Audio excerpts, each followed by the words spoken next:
Hello everyone, welcome back to the channel of knowledge heart. और आज के video में हम लोग पढ़ने जा रहे हैं क्लास 9th बायोलॉजी के चैप्टर 1 को। ओके, हालांकि ये हमारे एनसीईआरटी टेक्स्ट बुक का चैप्टर नंबर 5 है, लेकिन हमारे बायोलॉजी का फर्स्ट चैप्टर यही होगा। ओके, तो क्या है हमारा बायोलॉजी का chapter 1, the fundamental unit of life. Okay, तो हम लोग आज इस चैप्टर में लाइफ के फंडामेंटल यूनिट के बारे में पढ़ने जा रहे हैं।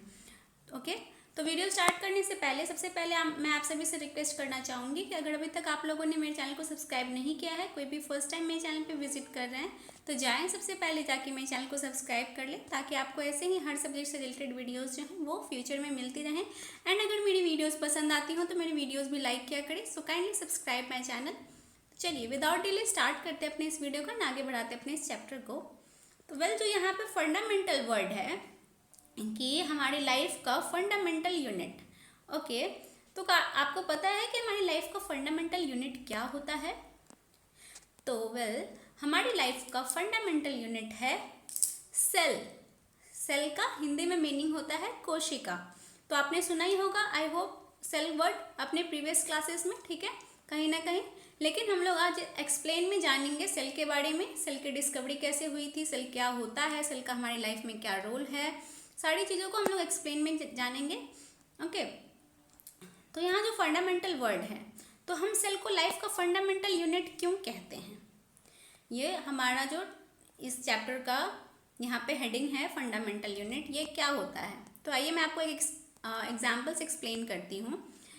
तो अगर मैं आप सभी से क्वेश्चन पूछूँ एक, कि आप सभी कहाँ रहते हो, तो आई होप आप सभी का एक ही आंसर आएगा कि हम सब अपने अपने घरों में रहते हैं। ओके, आपका घर, आई होप सबका घर जो है वो पक्के का घर होगा। तो मैं अगर आप सभी से एक और क्वेश्चन पूछूं कि आप तो घर में रहते हो, ओके, तो क्या आप सभी बता सकते हो कि आपकी घर जो होता, आपका घर जो है उसके सबसे बेसिक चीज़ क्या है जिससे आपका घर बना हुआ है? तो आप सभी बोलोगे कि हमारा घर जो सबसे बेसिक चीज़ है जिससे हमारा घर बना है, जिसके बिना घर बनना पॉसिबल नहीं है, वो क्या होगा? वो होंगे घर की ईंटें। ओके, तो घर की ईंटें ही होती है ना सबसे बेसिक चीज़। बिना घर के ईंटों का पॉसिबल है कि आपका घर खड़ा हो पाएगा, घर बन पाएगा? नहीं ना। अगर आप सीमेंट ले आओ, बालू ले आओ, जितने भी मटेरियल्स हैं घर बनाने के लिए आप ले आओ, लेकिन अगर आपके पास जो हैं ईंटें नहीं होंगी तो आप घर नहीं बना पाओगे, पॉसिबल ही नहीं है घर बनाना। ठीक है, तो वही ईंट क्या है? आपके घर का फंडामेंटल यूनिट है, कि उन एक एक ईंटों से आपका घर जो है वो खड़ा हुआ है, घर बना है। ठीक है, उसी तरह से हमारी लाइफ में जितने भी लिविंग ऑर्गेनिजम्स हैं इस अर्थ पे, सभी लिविंग ऑर्गेनिजम्स जो है ना, उस छोटे फंडामेंटल यूनिट से बनी होती हैं जिसका नाम है सेल। समझ में आई बात आपको कि सेल क्या हुआ? तो सेल उसी ईंट की तरह है हमारी लाइफ में, जिससे कि हमारा पूरा बॉडी बना है, या फिर जितने भी लिविंग ऑर्गेनिज्म है, चाहे वो प्लांट है, चाहे वो कोई इंसेक्ट है, चाहे वो कोई एनिमल है, चाहे वो ह्यूमंस हैं। आप अपना कोई भी ऑर्गन ले लो, चाहे आप नोज़ ले लो, हेयर ले लो, किसी को भी आप अगर आप जो है ना, हर चीज़ जो है ना वो सेल की बनी होती है। ठीक है, तो जिस तरह से कि घर जो होता है वो जब बन जाता है, फिनिश कर देते हो आप उसे, तो उसे क्या करते हो, अलग अलग कलर से पेंट कर देते हो। तो क्या आप बाहर से ईंटें दिखती हैं आपको? घर में नहीं दिखती है ना। उसी तरह से हमारी बॉडी में भी ऊपर से सेल नहीं दिखते हैं।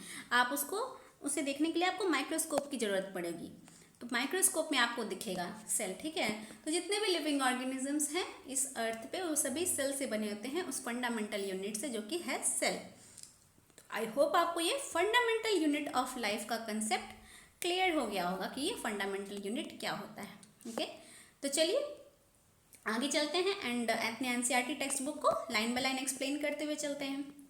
कहा जा रहा है, while examining a thin slice of cork, Robert Hooke saw that the cork resemble the structure of a honeycomb consisting of many little compartments. Cork is a substance which comes from the bark of a tree. This was in the year 1665 when Hooke made this chance observation through a self-designed microscope. तो एक scientist थे Robert Hooke, जिन्होंने जो है ना खुद से microscope बनाया था। ठीक है, खुद का सेल्फ डिज़ाइन माइक्रोस्कोप था उनका, और उसमें क्या किया था ना, उन्होंने ऑब्जर्व किया था एक बार्क ऑफ ट्री, मतलब ट्री का एक बार्क ले लिया था, ठीक है, छाल, उसी में यह कॉर्क होता है। ठीक है, इसी कॉर्क को उन्होंने ऑब्जर्व किया था अपने माइक्रोस्कोप में। तो उनको क्या दिखा जब उन्होंने ऑब्जर्व किया माइक्रोस्कोप में? उनको हनी कॉम्ब यानी कि मधुमक्खी का छाता दिखा है ना आपने। तो मधुमक्खी के छाता का जिस तरह से स्ट्रक्चर होता है, किस तरह से होता है? वो लिटिल लिटिल कंपार्टमेंट्स की तरह होते हैं, इस तरह से होते हैं ना मधुमक्खी का छाता। छोटा छोटा। अगर आपने देखा होगा तो आपको इसी तरह से कुछ दिखेगा हनी कॉम स्ट्रक्चर। ओके, तो उनको जो है ना वो कॉर्ड जो उन्होंने देखा, कॉर्ड को जो ऑब्जर्व किया उन्होंने, तो उसमें उनको हनी कॉम जैसा कुछ स्ट्रक्चर दिखा। ठीक है, and Robert Hooke called these boxes cells. Cells is a Latin word for a little room. और उनको जो ये हनीकॉम जैसा स्ट्रक्चर दिखा उसका नाम जो है रॉबर्ट हुक ने क्या रखा, सेल रखा। एंड सेल जो है एक लैटिन वर्ड है जिसका मतलब होता है लिटिल रूम। ठीक है, जिस तरह से वो लिटिल कंपार्टमेंट की तरह थे, जिस तरह से उनको दिखा इसलिए उनका नाम लग दिया little room cell. Okay, this may seem to be a very small and insignificant incident, but it is very important in the history of science. This was the very first time that someone had observed that living things appear to consist of separate units. The use of word cell to describe these units is being used till this day in biology. Let us find out about cells. तो ये जो discovery थी ना ये छोटी हो सकती है, ओके, लेकिन ये हमारे साइंस की हिस्ट्री में बहुत इंपॉर्टेंट थी ये डिस्कवरी, क्योंकि किसी ने फर्स्ट टाइम ये ऑब्जर्व किया था कि हमारी लाइफ का सबसे छोटा यूनिट क्या है, किससे हमारा लाइफ बना है। किसी ने इसको सेपरेट यूनिट को किससे बना है इसको डिस्कवर किया था और इसका नाम क्या रखा गया था, सेल रखा गया था। तो हालांकि हम इस सेल वर्ड का अभी तक यूज कर रहे हैं। ठीक है, नेक्स्ट है हमारा topic what are living organisms made of. ठीक है, और इसके लिए हमें एक्टिविटी 5.1 परफॉर्म करनी है। Let us take a small piece from an onion bulb. With the help of a pair of forceps, we can peel off the skin called epidermis from the concave side inner layer of the onion. तो आपको क्या करना है, onion का जो bulb होता है, आपका प्याज का जो है, प्याज के जब छिलके हटाओगे तो अंदर में बल्ब होते हैं। ठीक है, उस अनियन का एक बल्ब का स्मॉल पीस ले लेना है आपको। एंड चिमटे की मदद से क्या करना है ना कि उसके सबसे ऊपर लेयर, बल्ब का जो सबसे ऊपर का लेयर होता है ना, एकदम पन्नी की तरह दिखेगा आपको, एकदम पतला सा, उसको आप पिल कर ले, मतलब उसको आप उसके स्किन को पिल कर लीजिए। ठीक है, और वो इनर साइड का यानी बल्ब के इनर साइड का होना चाहिए, कॉनकेव साइड का होना चाहिए। ठीक है, this layer can be put immediately in a watch glass containing water. अब आप क्या करो, इस लेयर जो आपने लिया है अनियन का उसको क्या करो, वॉच ग्लास में जो है डाल दो, जिसमें कि थोड़ा सा पानी भी होना चाहिए, उसमें पानी डाल दो। वॉच ग्लास आपको लेबोरेटरी में मिल जाएंगे। ठीक है, आपको आपके स्कूल टीचर जो होंगे जो कि आपको बायोलॉजी पढ़ाते होंगे वो आपको ये एक्टिविटी जरूर परफॉर्म करवाएंगे। ठीक है, स्कूल में। This will prevent the pill from getting folder और गेटिंग ड्राई। तो वो वॉच ग्लास में पानी डालने से क्या होगा कि आपने जो पिल डाला है उसमें वो ना तो फोल्ड होगा ना ही ड्राई होगा। ठीक है, तो what do we do with this peel, अब हम इस पिल से क्या करेंगे, let us take a glass slide, put a drop of water on it and transfer a small piece of the peel from the watch glass to the slide. अब जो है आपको एक ग्लास स्लाइड लेनी है, उस ग्लास स्लाइड में भी आपको कुछ ड्रॉप्स पानी की डालना है। ठीक है, और वॉच ग्लास से आप वॉच ग्लास में जो आपने रखा था पिल, ठीक है, वो अनियन का, उसको ट्रांसफर कर देना है किसमें, ग्लास स्लाइड पे। Okay, make sure that the pill is perfectly flat on the slide. और ये मेक श्योर करना है कि आपने जो पिल वो स्लाइड पे रखी है वो परफेक्टली फ्लैट होना चाहिए। A thin camel hair paint brush might be necessary to help transfer the peel. और आप जो ट्रांसफर करोगे पिल को वॉच ग्लास से स्लाइड पे, तो आपको एक कैमल हेयर पेंट ब्रश का यूज करना पड़ेगा। Okay, now we put a drop of saffron solution on this piece followed by a cover slip. आप क्या करो, ग्लास स्लाइड पे जो आपने पिल रखा है उसमें आप कुछ ड्रॉप जो है सैफरन सॉल्यूशन के डाल दो। सैफरन सॉल्यूशन आपके लेबोरेटरी में अवेलेबल होंगी, नहीं होंगी तो आप मार्केट से ला सकते हो। ओके, सैफरन सॉल्यूशन के जो है वो आप उस पर डाल दो। सैफरन सॉल्यूशन से क्या होगा, डालने से कि वो जो आपने अनियन का पिल रखा है वो माइक्रोस्कोप में विजिबल हो पाएगा, क्योंकि वो बहुत पतला होता है, माइक्रोस्कोप उसको डिटेक्ट ना कर पाए, इसलिए उसमें डाल देते हैं जिससे वो विजिबल हो जाएगा, फिर उसमें हम लोग इजीली ऑब्जर्व कर पाएंगे उसको। तो take care to avoid air bubbles while putting the cover slip with the help of a mounting needle. अभी जब उसको कवर स्लिप से ढकोगे आप तो उसमें एक चीज़ का ध्यान रखना कि उसमें कुछ जो है एयर बबल्स नहीं आ जानी चाहिए। Okay, ask your teacher for help. अपने टीचर से आप हेल्प ले सकते हो। We have prepared a temporary mount of onion pill.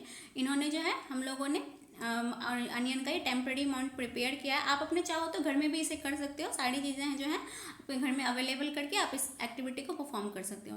We can observe this slide under low power followed by high powers of a compound microscope. ठीक है, तो हम इसको जो है माइक्रोस्कोप पे परफॉर्म कर सकते हैं।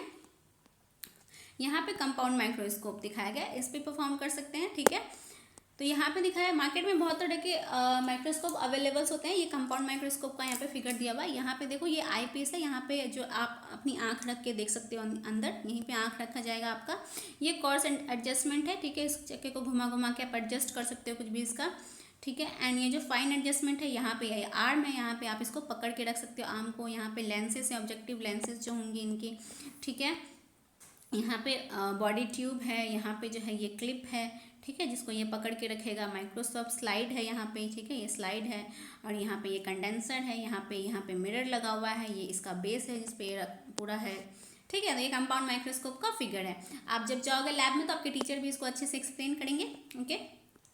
What do we observe as we look through the lens? Can we draw the structures that we are able to see through the microscope on an observation sheet? Does it look like figure 5.2? तो ये 5.2 में जो आपको figure दिख रहा है बिल्कुल ऐसा ही फिगर आप जब उसमें देखोगे ना माइक्रोस्कोप में, आपको बिल्कुल ऐसा ही कुछ फिगर दिखाई देगा माइक्रोस्कोप में, ठीक है। जब आप अनियन का वो माउंट प्रिपेयर करोगे और उसको ऑब्जर्व करोगे माइक्रोस्कोप में तो आपको ऐसा ही दिखेगा। हम लोगों को स्कूल टाइम में परफॉर्म करवाया गया था, हम लोगों को भी बिल्कुल ऐसा ही दिखा था। आई होप आप लोगों को भी स्कूल में परफॉर्म करवाया जाएगा, आपको भी दिखेगा ये। We can try preparing temporary mounts of peels of onions of different sizes. तो हम जो है ना डिफरेंट साइज के अनियंस के, छोटे बड़े पतले मोटे कोई भी प्याज ले लो और उसका टेम्प्रेरी माउंट आप प्रिपेयर कर सकते हो। What do we observe? Do we saw similar structures of different structures? तो क्या आपको सिमिलर स्ट्रक्चर दिखेगा या डिफरेंट स्ट्रक्चर दिखेगा? सिमिलर दिखेगा, वो कंपार्टमेंट के टाइप का ही दिखेगा इस तरह से ही, क्योंकि वो सेल से बना है, सब सारे लिविंग ऑर्गेनिज्म सेल से बने होते हैं, तो आपको इस तरह का ही स्ट्रक्चर कुछ दिखेगा। What are this structures? This structures क्या हैं? तो these structures look similar to each other, together they form a big structure like an onion bulb. तो ये सारे स्ट्रक्चर एक जैसे दिखते हैं एंड ये सभी मिलके जो है एक अनियन बल्ब बनाते हैं। कुछ भी जो है ना एक लिविंग बींग्स कुछ भी बनाएंगे तो वी फाइंड फ्रॉम, अनियन भी लिविंग है क्योंकि ये कहाँ से आ रहा है, प्लांट से आ रहा है। We find from this activity that onion bulbs of different size have similar small structure visible under a microscope, ठीक है। तो हमने इस एक्टिविटी में जो है ये देखा कि अनियन बल्ब के का जो एक पोर्शन लिया था हमने, जो है एक टुकड़ा लिया था और उसको जो है माइक्रोस्कोप पे उस एक्टिविटी को परफॉर्म करने के बाद हम देखते हैं कि छोटा छोटा हमें सिमिलर काइंड ऑफ स्ट्रक्चर जो है वो दिखा था। The cells of the onion peel will all look the same regardless the size of the onion they come from, ठीक है। तो चाहे आप किसी भी साइज का अनियन ले लो, आपको अंदर में माइक्रोस्कोप में ऑब्जर्व करने पे वैसा ही स्ट्रक्चर दिखाई देगा, ठीक है। These small structure that we see are the basic building units of the onion bulb। तो आपने जो ये स्ट्रक्चर्स देखी ना यहाँ पे, ये इस तरह के स्ट्रक्चर्स, यही बेसिक बिल्डिंग है अनियन की। ये समझो आप अनियन की ईंटें हो गई, इसी से पूरा अनियन बना है। अनियन को मान लो घर और ये क्या हो गया, अनियन की ईंटें हो गई, ठीक है।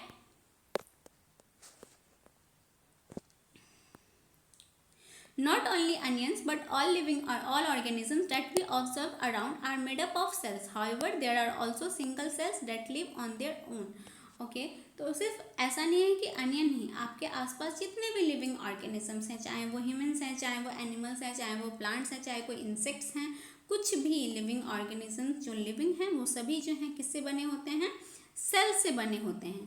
तो इसमें भी क्या होता है ना, कुछ लिविंग ऑर्गेनिज्म एक ही सेल से बने होते हैं, सिंगल सेलुलर होते हैं, और कुछ ऑर्गेनिजम्स मल्टी सेलुलर होते हैं। सिंगल सेलुलर जैसे कि अमीबा में एक ही सेल होता है, वो एक ही सेल से बना हुआ होता है। एंड मल्टी सेलुलर जैसे हम ह्यूमंस हो गए, एनिमल्स हो गए, हम लोग बहुत सारे सेल से मिलके बने होते हैं, okay.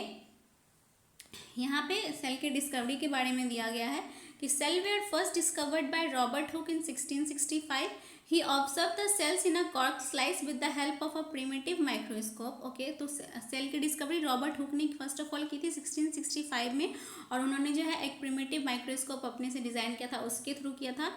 And Leeuwenhoek in 1674 with the improved microscope discovered the free living cells in pond water for the first time। और जो ल्यूवेनहॉक थे उन्होंने 1674 में जो है फिर से माइक्रोस्कोप, एक इम्प्रूव माइक्रोस्कोप बनाया था, और उसमें उन्होंने जो है ना फ्री लिविंग सेल्स यानी कि लिविंग सेल को डिस्कवर किया था। रॉबर्ट हुक ने डेड सेल को डिस्कवर किया था, एंड यहाँ पे ल्यूवेनहॉक ने जो है लिविंग सेल्स को डिस्कवर किया था, जो कि पॉन्ड वाटर में लिविंग सेल्स होते हैं उनको। It was Robert Brown in 1831 who discovered the nucleus in the cell. And cell के अंदर जो न्यूक्लियस होती है, उसका केंद्रक जो होता है, उसकी डिस्कवरी रॉबर्ट ब्राउन ने की थी इन 1831 में। ओके, इन सारी चीज़ों को आप याद रख लेना, आपके एग्जाम पॉइंट ऑफ व्यू से इंपॉर्टेंट हो जाती है, एग्जाम में पूछी जाएंगे। परकिंजी इन 1839 coined the term protoplasm for the fluid substance of the cell। अब सेल के अंदर जो फ्लूइड सब्सटेंस होती है ना, उनके लिए जो है उनका नाम परकिंजी ने डिस्कवर किया था 1839 में।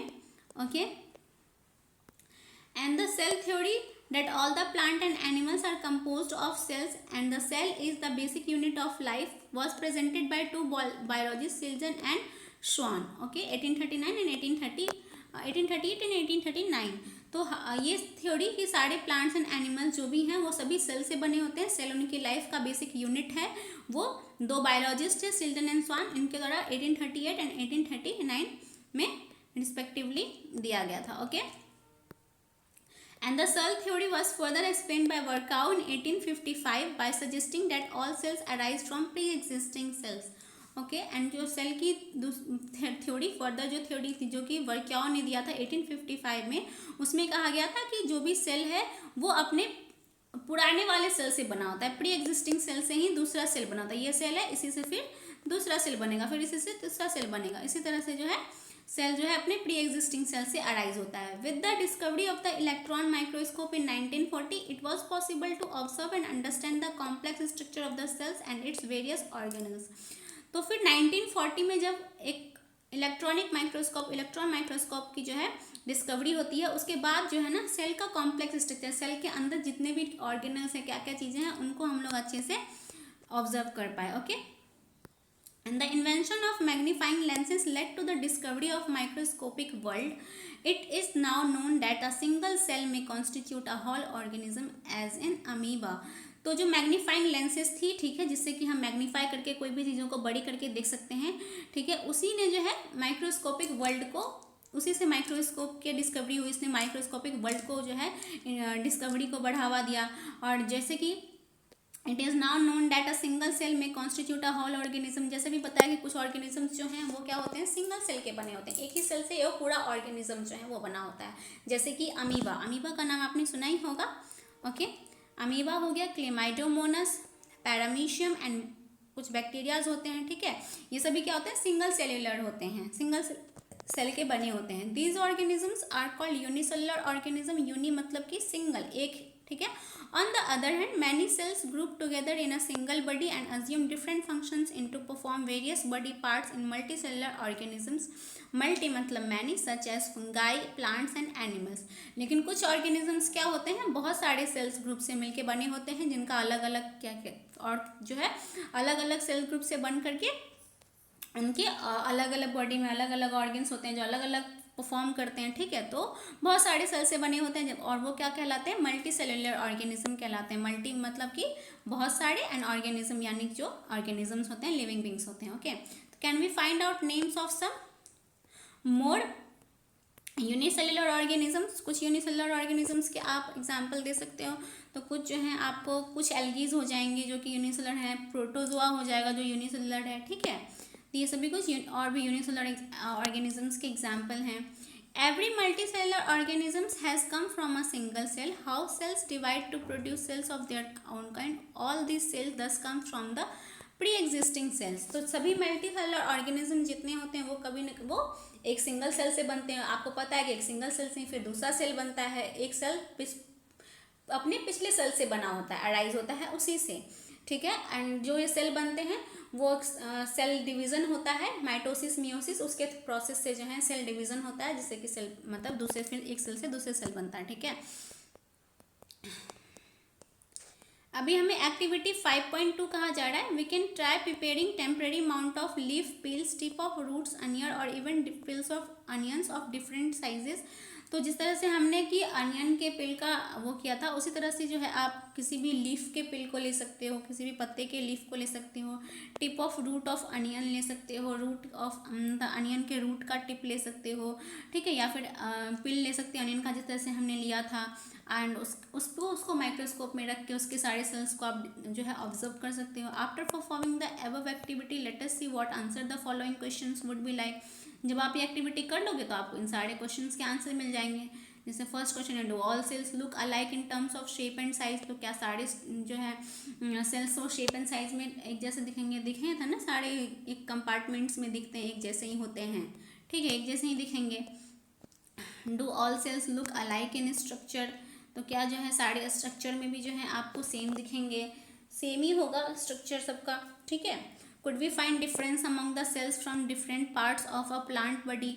तो डिफरेंस पता लगा सकते हैं आप, क्योंकि आपको पता लग जाएगा कि जैसे कि लीफ है, लीफ में कुछ अलग पार्ट्स होते हैं, रूट्स में कुछ अलग पार्ट्स, रूट हेयर्स आपको दिखेंगे, लीफ में आपको स्टोमेटा दिख जाएगा, ठीक है। गार्ड सेल्स जो होते हैं स्टोमेटा वो दिखेगा, तो आपको पता चलेगा कि स्टोमेटा का सेल्स है, तो आप उसे पता लगा सकते हो। रूट में रूट हेयर्स आपको दिखेंगे, तो उसके जो है सेल्स आप पता लगा सकते हो कि ये जो है किसी के रूट का जो है ये सेल है, ओके। तो what similarities could be found. तो हमें जो सेल के अंदर ऑर्गेनल्स मिलते हैं, जैसे कि न्यूक्लियस है, सभी सेल्स में आपको मिलेगा। इस तरह से जो सेल के ऑर्गेनल्स हैं आप सिमिलैरिटीज़ देख सकते हो, okay. Some organisms can also have cells of different kinds. And कुछ ऑर्गेनिजम्स ऐसे होते हैं, कुछ ऑर्गेनिजम्स ऐसे भी हैं जिनके भी कि सेल्स जो है ना अलग अलग काइंड के होते हैं। Look at the picture, following picture, it depicts some cells from the human body. तो ये आपको बताएगा कुछ ह्यूमन बॉडी के सेल्स जो है ना वो किस तरह से डिफरेंट दिखते हैं, ओके। तो यहाँ पे कुछ ह्यूमन बॉडी के कुछ सेल्स के जो हैं वो यहाँ पे फिगर दिए हुए हैं। जैसे कि यहाँ पे मसल सेल्स हैं, स्मूथ मसल सेल्स, यानी कि ये सेल्स जो हैं आपको स्मूथ होंगी, जो इजीली, जैसे हमारे मसल्स जो हैं वो स्मूथ होते हैं, उस तरह से स्मूथ हैं, ठीक है, क्या कि इजीली बेंट हो जाएं।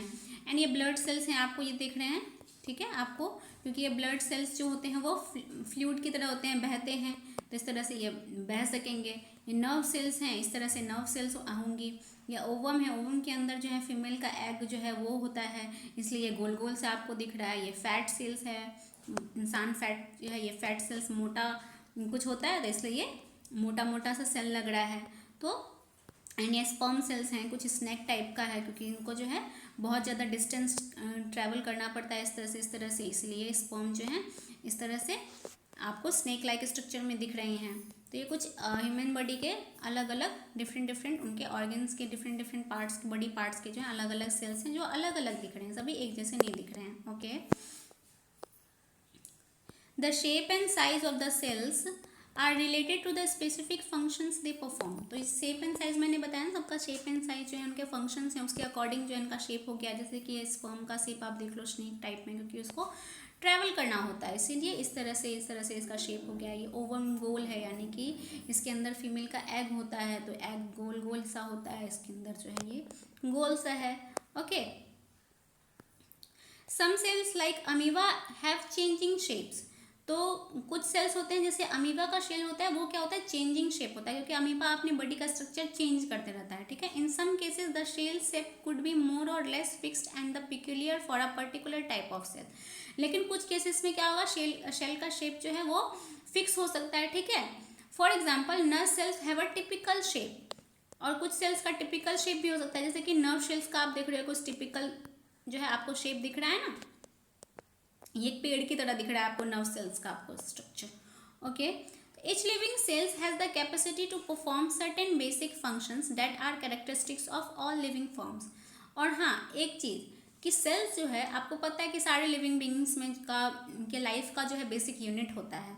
एंड आपको पता है कि सारे लिविंग बींग्स जो होते हैं सभी ब्रीथ करते हैं, ठीक है, एक्सक्रीशन करते हैं, ठीक है। सारे जो उनके लाइफ प्रोसेस होते हैं, जितने भी लाइफ प्रोसेस होते हैं, रेस्पिरेशन हो गया, आपको उनका डाइजेशन हो गया, उनका जो है एक्सक्रीशन हो गया, उसी तरह से सेल भी जो है ना वो सारे लिविंग फंक्शंस जो हैं वो परफॉर्म करता है। सेल भी जो है वो भी उसमें भी रेस्पिरेशन होगा, एक्सक्रीशन होगा, सारी चीज़ें होंगी, ठीक है। तो सेल भी जो है सारे लिविंग बींग्स जितने उनके लाइफ प्रोसेस के फंक्शंस परफॉर्म करेंगे, वो सेल अकेला वो भी अपने आप में कंप्लीट होता है, ठीक है। तो वो भी सारे फंक्शंस जो हैं वो परफॉर्म करता है।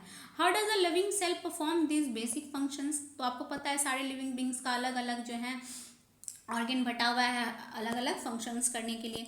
We know that there is a division of labour in multicellular organism such as human beings. तो आपको पता है कि डिवीजन ऑफ लेबर है मल्टीसेलुलर ऑर्गेनिज्म जैसे ह्यूमन में, ठीक है। लंग्स का अलग काम है, हार्ट का अलग काम है, आपका डाइजेस्टिव सिस्टम का अलग काम है, ठीक है। इसको डिवीजन ऑफ लेबर कहते हैं, यानी कि काम का बंटवारा हो रखा है, ठीक है। This means that different parts of the human body perform different functions. तो डिफरेंट पार्ट ह्यूमन बॉडी में डिफरेंट फंक्शंस परफॉर्म करते हैं। The human body has a heart to pump blood. तो ह्यूमन बॉडी में जो है हार्ट है blood pump करने के लिए, stomach to digest food, stomach है फूड को डाइजेस्ट करने के लिए, एंड सो ऑन। इस तरह से और भी चीज़ें मैंने बताई, ठीक है। Similarly division of labour is also seen within a single cell. तो एक जो सिंगल सेल होता है, मैंने बताया ना, वो कंप्लीट होता है अपने में, वो सारे फंक्शंस परफॉर्म करता है जो एक लिविंग बींग्स परफॉर्म करता है। तो उस सारे जो डिवीजन ऑफ लेबर है वो एक सिंगल सेल में भी आपको दिखेंगे, ठीक है, एक सिंगल सेल में। In fact, each such cell has got a certain specific components within it known as cell organelles, ठीक है। तो जिस तरह से आपके बॉडी में डिफरेंट ऑर्गन्स जो हैं वो अलग अलग फंक्शंस परफॉर्म करते हैं, तो आप समझ लो कि उसी तरह से जो है सेल्स में भी जो है ना वो डिफरेंट उनके पार्ट्स होते हैं, बॉडी पार्ट्स समझ लो इनको, कि हम सेल ऑर्गेनल्स कहते हैं। सेल ऑर्गेनल्स उनके सेल्स के बॉडी पार्ट्स हो गए जो अलग अलग परफॉर्म, सबके अलग अलग फंक्शंस बटे हुए हैं। Each kind of a cell organelles perform a specific function. और हर एक सेल ऑर्गेनल्स जो है सबका अपना एक स्पेसिफिक फंक्शन है। Such as making new material in the cell, जैसे कि सेल के अंदर नए मटेरियल बनाना, clearing up the waste material from the cell and so on. और जितने भी वेस्ट मटेरियल है सेल के अंदर उसको बाहर निकालना, और इस तरह से और भी। A cell is able to perform all its functions because of this organelles। तो सेल जो है एबल हो सकता है, एबल हो पाता है जिंदा रहने के लिए और इन सारे फंक्शंस परफॉर्म करने के लिए इन सारे ऑर्गेनल्स की वजह से, इनके अंदर जितने भी ऑर्गेनल्स होते हैं। These organelles together constitute the basic unit called the cell. और इन्हीं ऑर्गेनल्स से मिल करके हमारा बेसिक यूनिट सेल बना होता है, okay. It's interesting that all cells are found to have the same organelles no matter what their function is or what organisms they are found in। तो ये इंटरेस्टिंग है कि ये जो सारे ऑर्गेनल्स हैं ना वो सभी सेल्स में जो है सेम होंगे, पाए जाएंगे, ठीक है। ये कोई मैटर नहीं करता कि वो ऑर्गेनिजम्स कौन है, ठीक है।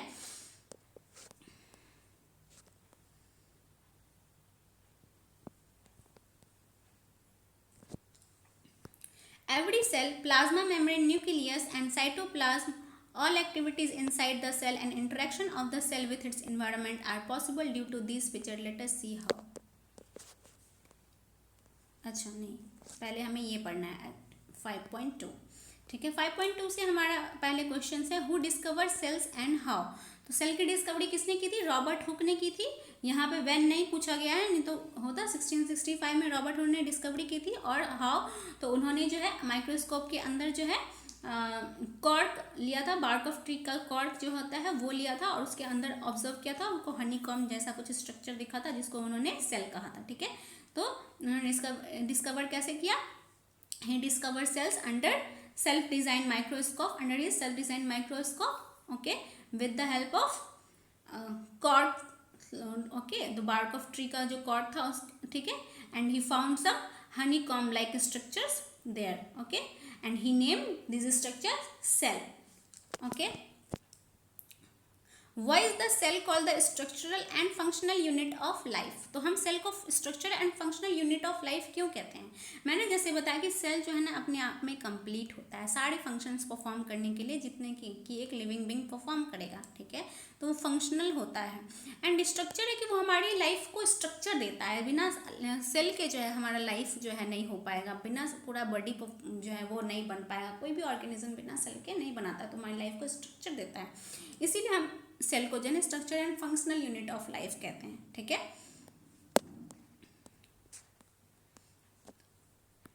What is a cell made up of and what is the structural organisation of a cell, okay. तो अब सेल किससे बना होता है और सेल का स्ट्रक्चरल ऑर्गेनाइजेशन क्या होता है, इसको हम देखेंगे, okay. We saw above that the cell has special components called organelles. How is the cell organized? तो हमने जैसे ऊपर में देखा कि सेल में स्पेशल कंपोनेंट्स होते हैं जो कि क्या होते हैं, उनके ऑर्गेनल्स होते हैं, ठीक है। और ये कैसे ऑर्गेनाइज होते हैं सेल्स में? Okay, if we study a cell under a microscope, अगर हम सेल को माइक्रोस्कोप के अंदर ऑब्जर्व करेंगे, स्टडी करेंगे, तो we would come across that these features in almost every cell. तो हम इन सारे फीचर्स को जो है सारे सेल में देखेंगे, plasma membrane, nucleus and cytoplasm, ठीक है। आपको सारे सेल में दिखेगा, plasma membrane, nucleus, cytoplasm. All activities inside the cell and interaction of the cell with its environment are possible due to these features. Let us see how. तो इन सारे features की वजह से सेल के अंदर जो है सारे जो है एक्टिविटीज वो परफॉर्म होती हैं, हो पाती हैं। तो आइए हम देखते हैं किस तरह से। अब हमारा जो सेल का ऑर्गेनल प्लाज्मा मेम्ब्रेन और सेल मेम्ब्रेन, ठीक है। प्लाज्मा मेम्ब्रेन क्या होता है सेल में, इसको हम देखते हैं, okay. This is the outermost covering of the cell that separate the contents of the cell from its external environment. अभी प्लाज्मा मेम्ब्रेन क्या है ना, इसको आप इससे समझो कि आपका जो घर होता है, उसके घर के चारों बगल क्या होती है, आप बाउंड्री वॉल देते हो, ठीक है। क्यों देते हैं बाउंड्री वॉल? ताकि उसमें चोर उचक्के ना आ जाए, ठीक है, कोई एनिमल, कोई जानवर ना घुस जाए आपके घर में, देते हैं ना, ताकि बाहर से प्रोटेक्शन हो सके। ज़्यादा बारिश हो रही है तो ज़्यादा पानी अंदर ना हो जाए, आंधी तूफान से मतलब कि हमारे घर की रक्षा हो सके, इसीलिए हम घर की बाउंड्री वॉल देते हैं। तो वही घर का बाउंड्री वॉल क्या है, वो प्लाज्मा मेम्ब्रेन, उससे समझ लो, ठीक है। घर का प्लाज्मा मेम्ब्रेन उसी तरह से जो है ना, ये घर का बाउंड्री वॉल जो है उसे प्लाज्मा मेम्ब्रेन समझ लो। उसी तरह से सेल का जो ये प्लाज्मा मेम्ब्रेन है बाउंड्री वॉल होता है, यानी कि ये प्लाज्मा मेम्ब्रेन जो है सेल का आउटर मोस्ट कवरिंग होता है, जो कि बाहर से किसी को भी चीज़ों को अंदर आने से रोकता है। कोई भी हार्मफुल चीज़ें होंगी, कुछ भी हार्मफुल बैक्टीरियाज होंगे या कुछ भी डस्ट होगा, उसको वो अंदर जाने से रोकेगा, okay. The plasma membrane allows or permits the entry and exit of some material in and out of the cell। और प्लाज्मा मेम्ब्रेन ही जो है अलाउ करता है, परमिट करता है कि कौन अंदर जाएगा सेल के अंदर और कौन अंदर नहीं जाएगा। It also prevent movement of some other materials, और जो है कुछ अलग मटेरियल जो कि अंदर नहीं जा सकते हैं उनको रोकता भी है। The cell membrane therefore is called a selectively permeable membrane. इसीलिए हम सेल मेम्ब्रेन को selectively permeable membrane, selectively permeable membrane से यहाँ मीनिंग है कि सेलेक्ट करके तभी परमिट करेगा कि ये अंदर जा सकता है कि नहीं जा सकता है। कुछ सर्टेन मटेरियल्स को ही ये अलाउ करेगा अंदर जाने के लिए सेलेक्ट करके, इसीलिए selective permeable membrane, okay. How does the movement of substance take place into the cell. तो अब सेल में जो है मूवमेंट कैसे होता है सब्सटेंस का, अंदर बाहर कैसे होता है। How do substance move out of the cell, cell में कोई भी चीज़ अंदर कैसे जाती है, बाहर कैसे जाती है। तो some substance like carbon dioxide और oxygen can move across the cell membrane by a process called diffusion. तो जो सेल के अंदर बाहर कर सकता है, उसमें एक चीज़ें जो मस्ट हैं, जो जाएंगी ही, उसे प्लाज्मा मेम्ब्रेन नहीं रोकेगा। वो क्या होता है, कार्बन डाइऑक्साइड, ऑक्सीजन जो गैस होते हैं, गैसेस का एक्सचेंज जो होता है वो सेल्स में भी होगा, ठीक है। तो किस प्रोसेस से होता है, ये डिफ्यूजन प्रोसेस से होता है। डिफ्यूजन आपने पढ़ा है ना कि गैस का जो होता है, गैस कैसे फ्लो करते हैं हायर कंसंट्रेशन से लोअर कंसंट्रेशन की तरफ, ठीक है। We have studied the process of diffusion in earlier chapters. तो हमने जो केमिस्ट्री में चैप्टर पढ़ा था, ठीक है, उसमें हमने पढ़ा था ना डिफ्यूजन के बारे में, क्या होता है डिफ्यूजन। तो we saw that there is a spontaneous movement of a substance from a region of high concentration to a region where its concentration is low. तो स्पॉन्टेनियस मूवमेंट होता है सब्सटेंस का from a region of high concentration, जहाँ पे कि वो जहाँ पे उसकी का कंसंट्रेशन ज़्यादा है, और जाके जहाँ पे उसका कंसंट्रेशन कम है तो वो ज़्यादा वाले कंसंट्रेशन से कम वाले कंसंट्रेशन के रीजन में वो आगे बढ़ेगा, ठीक है। इसी को कहते हैं डिफ्यूजन। जैसे कि अगरबत्ती आप जलाते हो तो अगरबत्ती की सुगंध पूरे घर में कैसे फैल जाती है, तो वो पूरे घर में जाकर के अपने हायर कंसंट्रेशन से लोअर कंसंट्रेशन की ओर आगे बढ़ती है और सब उसका सुगंध जो है पूरे घर में फैल जाता है, okay. Something similar to this happen in cells when, for example, some substances like CO2, which is cellular waste and requires to be excreted out by the cell, accumulates in high concentration inside the cell. Okay तो कुछ इसी तरह का process होता है cell के अंदर भी, जैसे कि CO2 जो कि वेस्ट मटेरियल है, जैसे कि सेल से बाहर होना होता है, जब सेल के अंदर ज़्यादा हो जाता है तो ये फिर इसको अंदर से बाहर होता है, यानी कि हायर कंसंट्रेशन से लोअर कंसंट्रेशन, बाहर में लोअर कंसंट्रेशन है तो अंदर से वो बाहर जाएगा। In the cell the external environment the concentration of CO2 is low as compare to that inside the cell. तो सेल के अंदर जो है CO2 का कंसंट्रेशन ज़्यादा होता है और सेल के बाहर जो है CO2 का कंसंट्रेशन लो होता है। तो as soon as there is a difference of concentration of CO2 inside and outside the cell, CO2 moves out the cell. तो जैसे ही सेल का कंसंट्रेशन में डिफरेंस होता है अंदर और बाहर में, तो सेल क्या करता है, अपने हायर कंसंट्रेशन से लोअर कंसंट्रेशन की ओर बाहर जाता है। CO2 moves out of the cell from a region of higher concentration to a region of lower concentration outside the cell by the process of diffusion. तो डिफ्यूजन प्रोसेस के through जो है CO2 cell के अंदर से बाहर चले जाता है। Similarly O2 enters the cell by the process of diffusion when the level or concentration of O2 inside the cell decreases. उसी तरह से ऑक्सीजन जो है वो सेल के अंदर आता है उसी सेम डिफ्यूजन प्रोसेस के थ्रू। क्या होता है, क्योंकि बाहर में ऑक्सीजन ज़्यादा होता है सेल के बाहर एंड सेल के अंदर कम होता है, तो बाहर से वो अंदर एंटर करता है। Okay, this diffusion plays an important role in the gaseous exchange between the cell as well as the cell and its external environment. तो इस तरह से हमने देखा कि किस तरह से सेल के अंदर या बाहर जो है गैसेस मूवमेंट को में कैसे डिफ्यूजन इंपॉर्टेंट रोल प्ले करता है। ओके, डिफ्यूजन प्रोसेस से ही CO2 बाहर जाता है, O2 अंदर जाता है। And water also obeys the law of diffusion. The movement of water molecules through such a selective permeable is called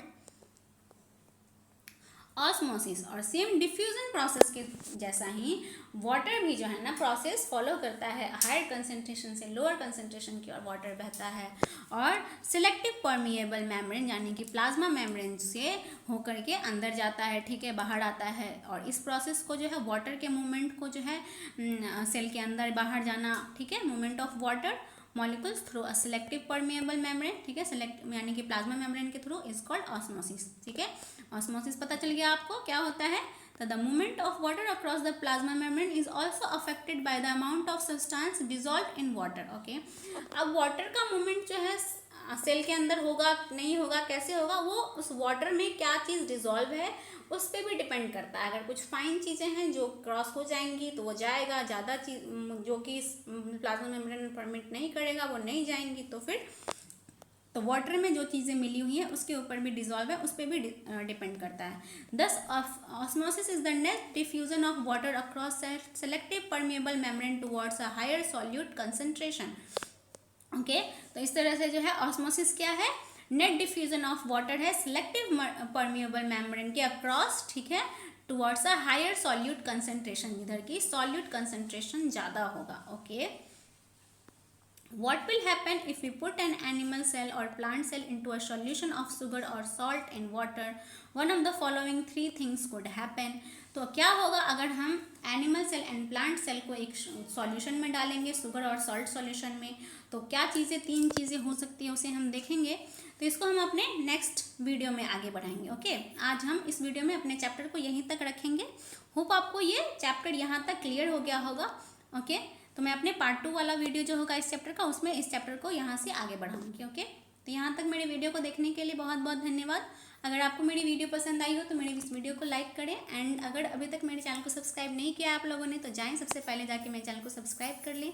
तब तक के लिए बाय बाय, थैंक यू।